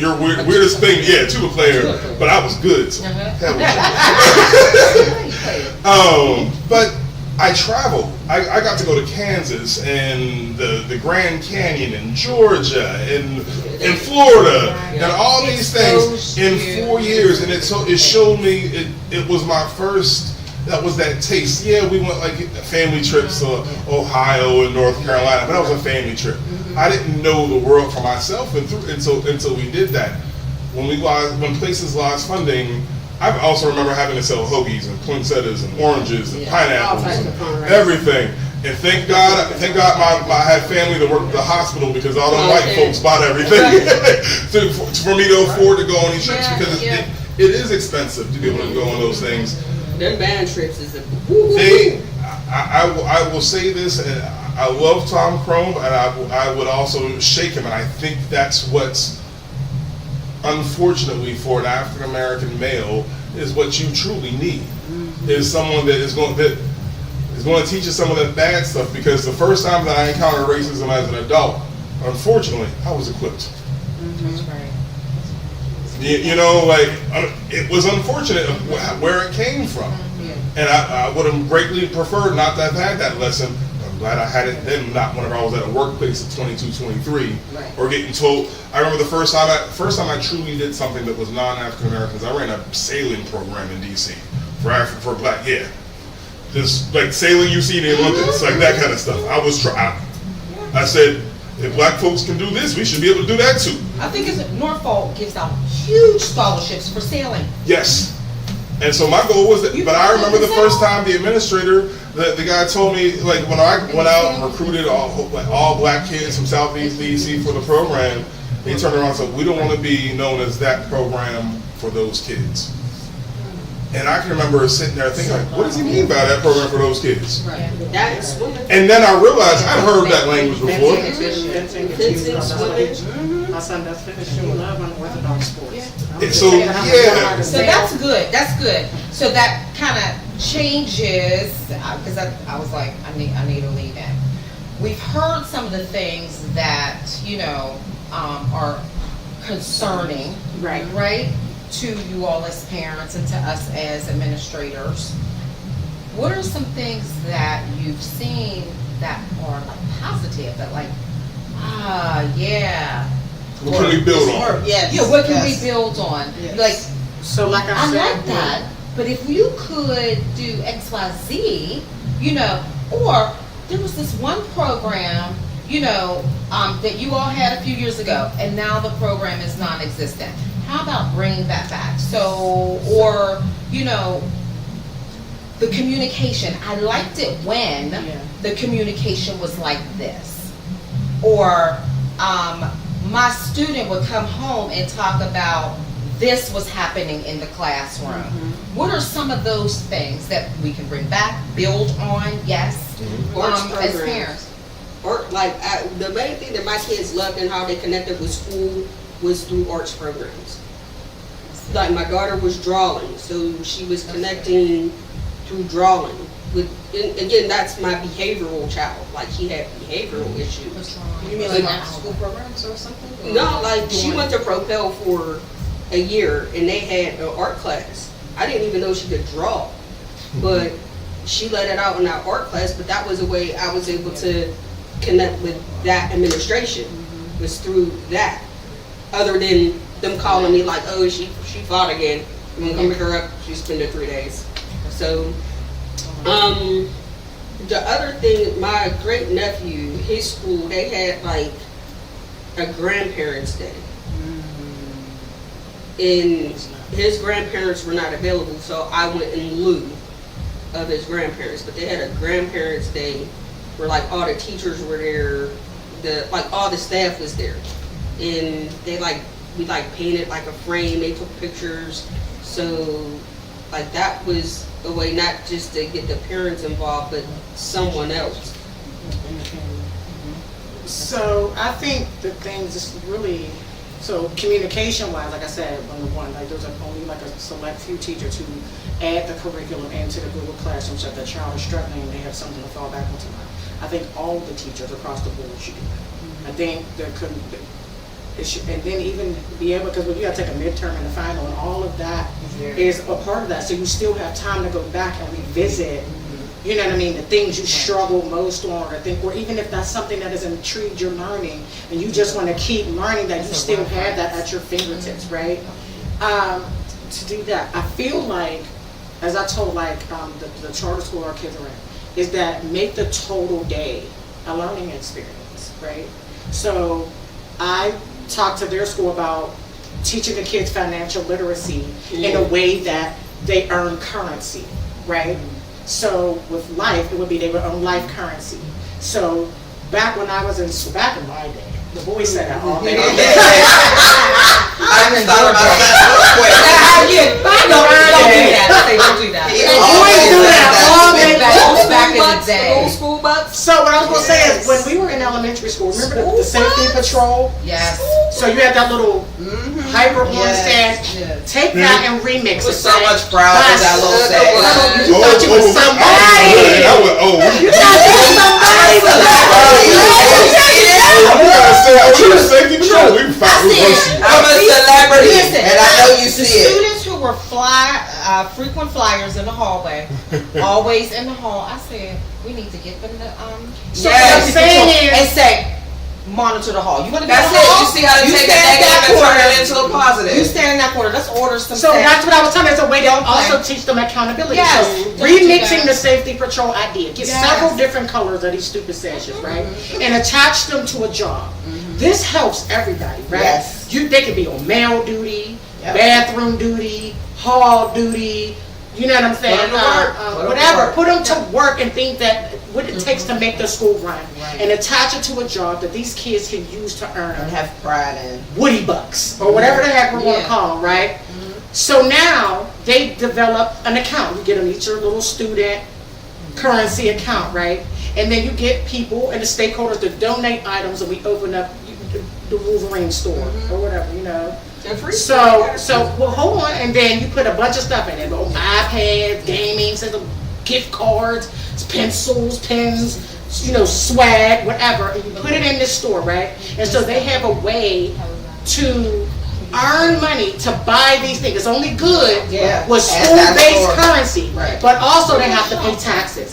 And taxes in a way where if you're disruptive in class, if you were on time, so then now that's a deduction. You owe me a $1 tax because you were late. You owe me $2 tax because you were screaming in the hallway. You owe me $3 tax because what was that argument about, right? They pay taxes, so now you're paying your taxes, right?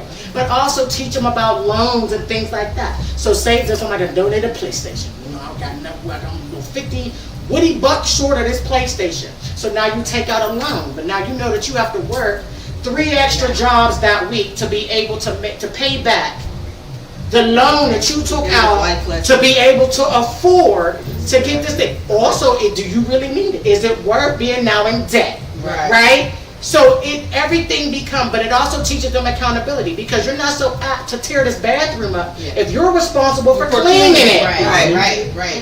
Right? Or if you're not- standing outside with your sash on, You're not being the too monitor apt for to that be bathroom, out there you gonna make lingering. sure That is clean. that it's I clean. ain't cleaning it up. But that's the Yeah. point. So we're teaching them accountability. Yeah. And We're teaching them responsibility. financial literacy, right? And we're giving them a sense of pride. Yes. You know what I mean? About their environment and each other. Because now you're helping each other. Like, hey man, come on, make it rain. And this Citation is comes great. out here, The bro. class Come on. of 2027 has to take a financial literacy class, starting with that That class. They is have excellent. to. So this is being passed down by the state. But our thing is, this is great. We all say this is a great idea, but you know what's going to the parents. Why my kid gotta sit there and clean the bathroom? Your child doesn't. If your child doesn't Right. want to participate Right. in Woody Bucks, they don't have to. But for the kids that want to get this exclusive Woody sweatshirt, they're gonna be out there like a broom or a mop.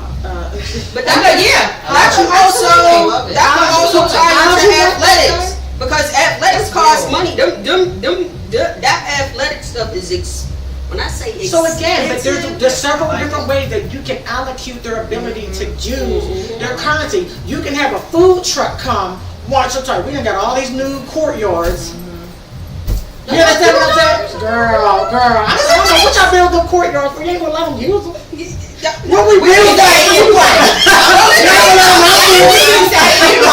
Yes, they do. So check out our car. You can have a food truck. I've seen them use sewers. I've seen them use sewers. I've been there. I can vouch to that. I've seen. So around lunchtime, you can have the food we allowed outside.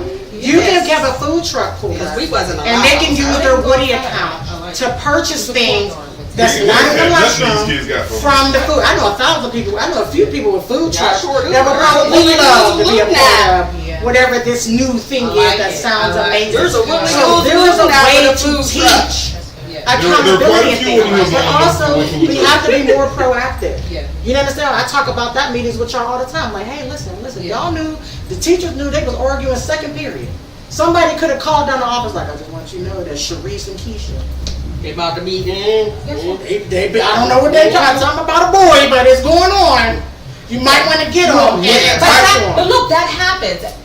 And I think, on a positive note, maybe, we can implement something where the parents could come in, right? So- On a day, and just the day in the life of a student or something. so I did that. Because it's real. Yeah. Just like you said, the teachers, they knew second period, guess what?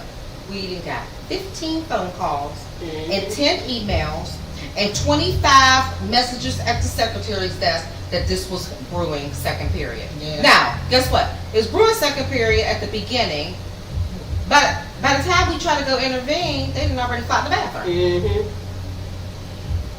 So they used to. You know what I mean? So we be on it. They let me For do real? that one time. They let me come in and observe one time, and then again, my second child, she was explosive, so she ended up fighting this girl, and then they went on a field trip, and they ended up fighting again on the field trip.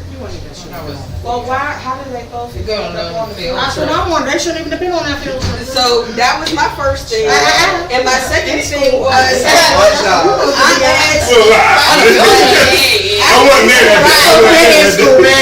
I asked for a mediation with the mom, but the other person's parent, they were like, "Oh, we can't do that." Because that's true. We can't control parents how they react. Like, we would hope that, if they want to do it on their own, y'all just go ahead and do that. But We to did be in a place, we can't predict what somebody's going to do. It's, And I can say it again, as being currently outside of the schoolroom, it's a little bit different for an administrator. There's rules and laws and things like that. I have the same rules and laws, but let's just say that my dashiki allows me to bend them a little bit. Yeah. Is that still a thing in the schools? Okay. And if Is there Project isn't, Game if still that, a thing? Is that not No, something that they they- handle or something? They lost They funding. handle? They lost funding. if there isn't an organization See, that's what that I'm saying. does See, that, we there are need more places like the like youth program. myself that would Aren't they in gladly the step schools? into those situations. So maybe outsource the mediation portion. So you understand what I'm saying? Yeah. Use your voluntary services Yeah, as absolutely. maybe someone that's more Yes.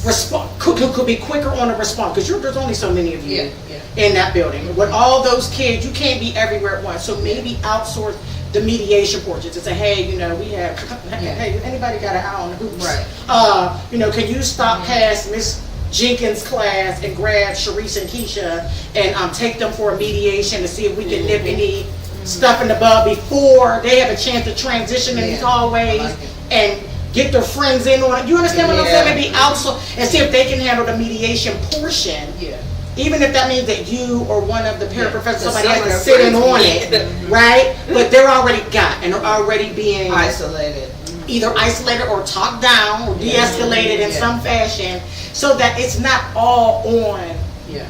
upper administration. Right. And sometimes we can talk about that village mentality, Yes, right? yes. We all have to chip in some way, Yes. or even have parents sign up to be a part of the mediation coalition, right? To come and volunteer for days. I like it.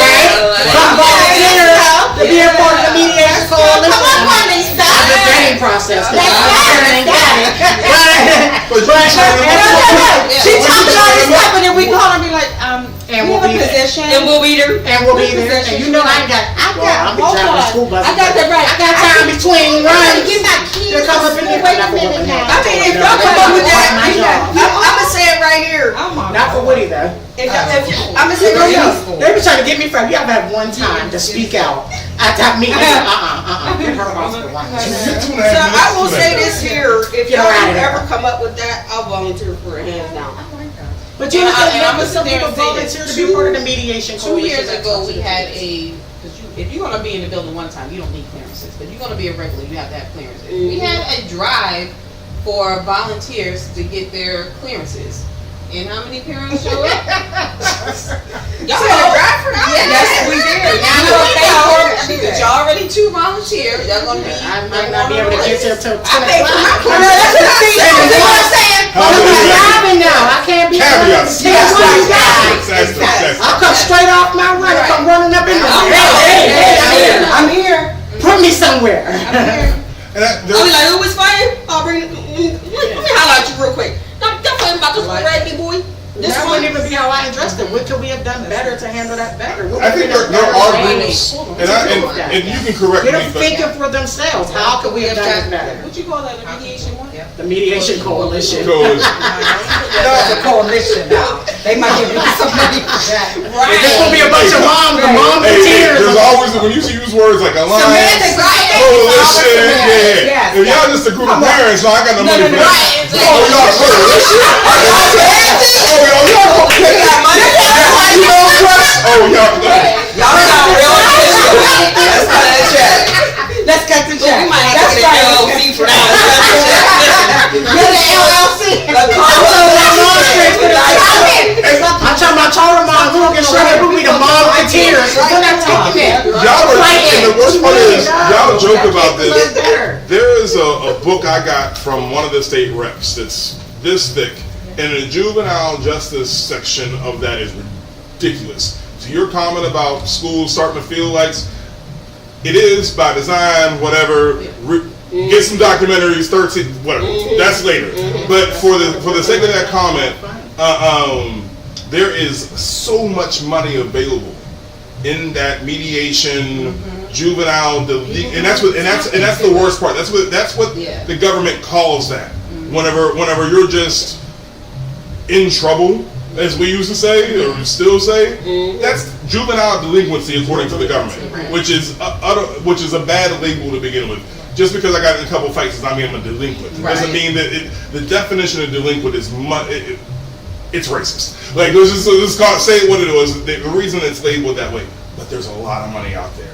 And joking, and because we lack the semantics to be able to write a grant that says There's also mentorships. Like, do they incorporate any type of mentorships with Yeah, we parents actually or just adults? completed our model to do a partnership with mentoring partnership. Yeah, we just completed. We're starting our training process. Yeah, so we're trying to bring that back. I was on this the year. board 25 years ago. That's, I'm young. I'm young.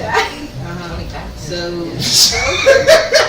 they're starting to put mentorships, because that was when my daughter, when she was going through like her 11, 12, like, and with parents, like, I just learned this because I reflected, and it's like when you're transitioning from being a teenager to like almost being an adult, that's really hard.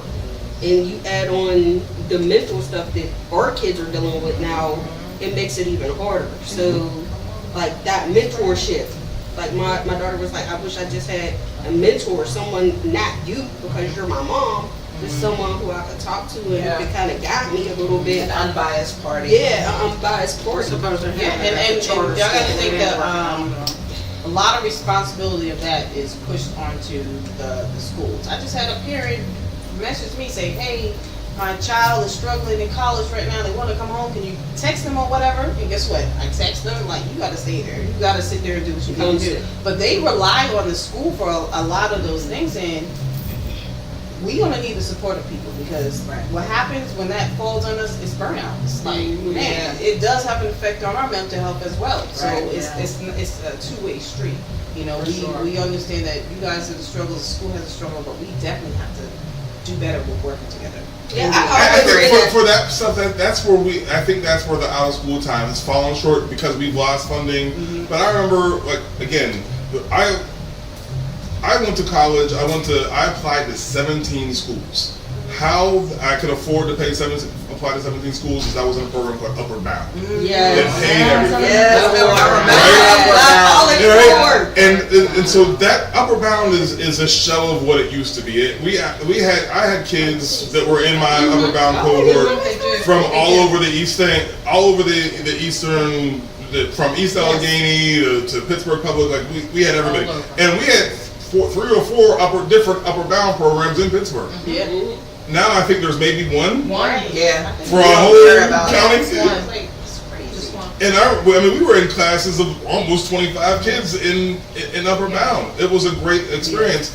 But it offered extra mentoring. It offered extra academic support. It offered help with all those things that the school fell short on. There was a village out there to catch me. That village ain't there. And I think a lot of times we forget about some of the. I've forgotten a lot of the Some dope programs that I did programs. until I moved back. Exactly. Yeah. Until I moved back to Pittsburgh, I forgot where I got some of my skills from all these other little extra programs or stuff at my church or that kind of stuff. So I think that, you know, as if there are parents that want to get involved, it is a little difficult. It can be intimidating with the language that we use in schools can be intimidating to a parent. The restrictions of all the different curriculum and this and that. These are big words to someone who may, frankly, still read on a 9th or 10th grade level, who may not have gone to college. And we bear that. I try to bear that in mind and say, okay, listen, I have a potential extremely intelligent workforce that is being held back by language, by nothing else but language coming in the building. So where can I pull those people in to be able, as parents, to get your skill set out and get those ideas implemented?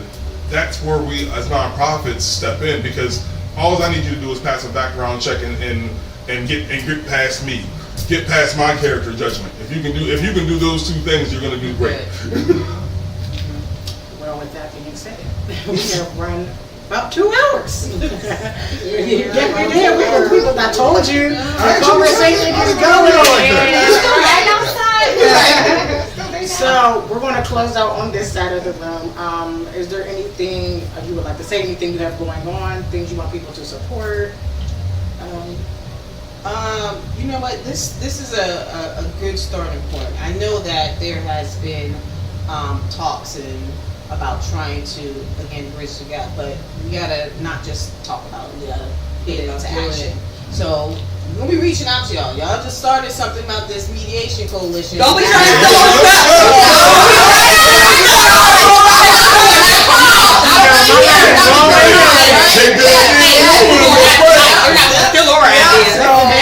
Let's go. But if you're part of the listening audience, in the viewing audience, if you want to be involved, then you can definitely reach out to your tonight's facilitator and get some information on how you can become involved. Not just in the school district where we are, any school district, any community organization, it is important to have volunteers. It is so important. Everything doesn't require dollar signs behind it. Again, the village, the family, and as I always say, I am the parent by proxy for 8 hours a day. So just trust us. Trust us to be that parent by proxy for 8 hours. All right, and over here, anything you would like to say? Any closing remarks? Any words of wisdom? Any activities or things you have going on you want people to support? Or No, I just think it was a phenomenal conversation. I think that good seeds were planted. You know, as always, you're not always going to see, you know, eye to eye or agree, but I think the point of a conversation is not even necessarily to agree. It's just for you to understand where each other's coming from and try to get to a middle ground. And I think that's extremely imperative. And I think that our children need to see us doing that so that they're able to do it as they transition. So I'm here for it. I'm here for all the black people magic. I started to say black girl magic, but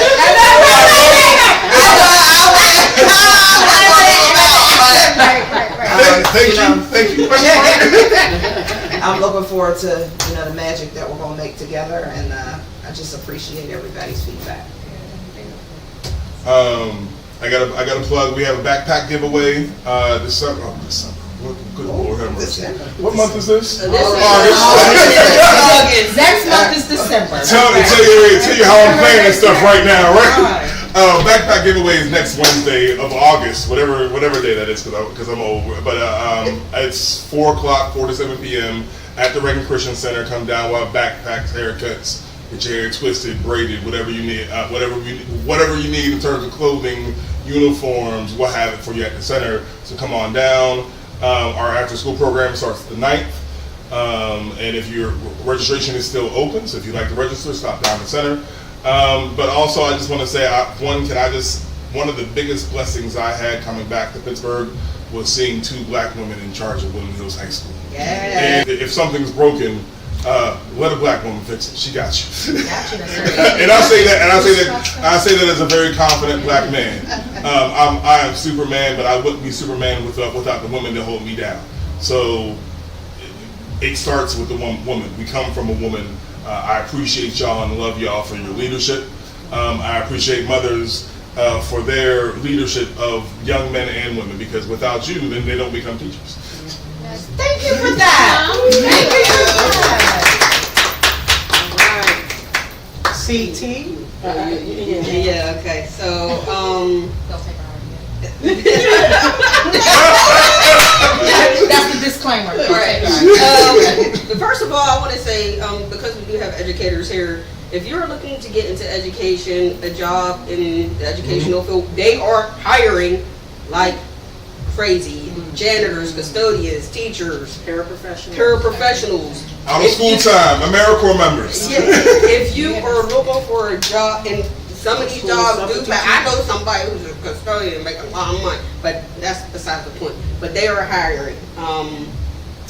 The other thing is there's a lot of like back to school bashes and giveaways. I know of one Sunday, August 18th is the Weston Community Day. So it's a back to school, like a whole thing. You know, I have bouncy houses, haircuts, book bags. Yeah. Be performances there, all types of stuff. So that's the school stuff. What do I have going on? The record label that I work with, we're doing a show August 30th. It's called Blend. We'll have some local talent at the Forge. I believe it starts at 7. And I think it's a $10 or $15 cover. The flyer is on Facebook, so you can go under Nightfall Records or under my profile if you would like to see the flyer. What else I got going on? Oh, check out my Facebook page for movie concert reviews. Anytime I go to a movie or concerts, I review them. There's something else going on. September 18th, Soulja Boy. So, you like Soulja Boy, he's having a concert out at, I think it's called Jurgles or something like that. But yeah, Soulja Boy's coming September 18th. If you're interested, contact me on Facebook and I'll get you information on it. Other than that, I don't have anything else I can disclose right now.